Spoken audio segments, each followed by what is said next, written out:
Right చలో జరగండి కెమెరాల ముందుకు వెళ్ళండి. ఇన్లెట్ వచ్చిందంటే ఇంకా అవుట్లెట్ కూడా చేయాలి. మెయిన్ అవుట్లెట్ ఇక్కడ అక్కడ అవుట్లెట్ పోకూడదు. మెయిన్ తూమ్ కానబుల్ సార్ అక్కడ తూమ్ దగ్గర క్లియర్ చేస్తారు.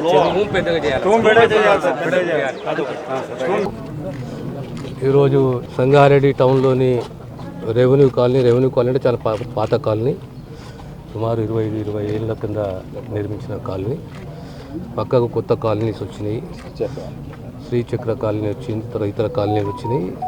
ఈరోజు మన వర్షం వల్ల సుమారు 120-130 ఇళ్లకు నీళ్ళు వచ్చినాయి. 1 ఫీటు 2 ఫీటు 3 ఫీట్ల నీళ్ళు వచ్చినాయి. దీనికి భవిష్యత్తులో ఇలా జరగకుండా ఈరోజు పర్సనల్గా ఇన్స్పెక్షన్ చేసి భవిష్యత్తులో ఇలా మళ్ళీ ఇబ్బందులు ప్రజలకు కాలనీ వాసులకు కలగకుండా చర్యలు తీసుకుంటుంది ప్రభుత్వం. ముఖ్యంగా ఒక ఓపెన్ డ్రైన్ కావాలి. ఇక్కడ ఇది చంద్రయ్య కుంట ఉంది కదా, ఆ కుంటకు కనెక్టివిటీ చేసుకుంటూ ఓపెన్ డ్రైన్ కావాలి. ఆ తర్వాత ఈ ఎర్రకుంట చెరువు అనేది ఇంపార్టెంట్.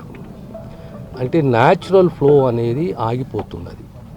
వర్షం పడ్డప్పుడు న్యాచురల్ ఫ్లో అనేది ఉండాలి, ఆ నీరు పోవడానికి ఓ దారి ఉండాలి. దానికి అబ్స్ట్రక్షన్ వల్ల తూము చిన్న కావడం వల్ల ఈ పరిస్థితి ఏర్పడ్డది. మళ్ళీ భవిష్యత్తులో ఇలాంటి పరిస్థితులు పునరావృతం కాకుండా ప్రభుత్వం అన్ని చర్యలు తీసుకుంటుంది. కాలనీ వాసులతో కూడా విజ్ఞప్తి చేస్తున్నాము, మీరు నిర్భయంగా ఉండండి. ప్రభుత్వ బాధ్యత. మా స్థానిక మాజీ శాసనసభ్యులు జగ్గారెడ్డి గారు, నేను ఈ కాలనీని సందర్శించడం జరిగింది. భవిష్యత్తులో మళ్ళీ ఇలాంటి పరిస్థితులు పునరావృతం కాకుండా తగు చర్యలు ఇరిగేషన్ డిపార్ట్మెంటే కానీ మున్సిపల్ డిపార్ట్మెంటే కానీ తగు చర్యలు తీసుకుంటాం. అంటే చెరువు విస్తీర్ణం ఎంత ఉంది సార్? ఎంత 19 ఎకరాల చెరువు. 19 ఎకరాల చెరువు. దానికి ఆయకట్టు పెద్దగా ఉన్నది. ఈ కాలంలో ఏమైపోయిందంటే పట్టా భూములన్నీ కూడా మనము దారి ఇవ్వకుండా ఇల్లు కట్టుకుంటే కూడా ఇబ్బంది అవుతుంది. కనుక పెద్ద డ్రైన్ అవసరం ఉన్నది, తూము కూడా పెద్దగా చేయాలి. ఈ 2 చర్యలు కూడా ప్రభుత్వం తీసుకుంది. ధన్యవాదాలు. Hi everybody, this is Kiriti Damaraju. Like, share and subscribe to Saira TV. ఓ సైరా.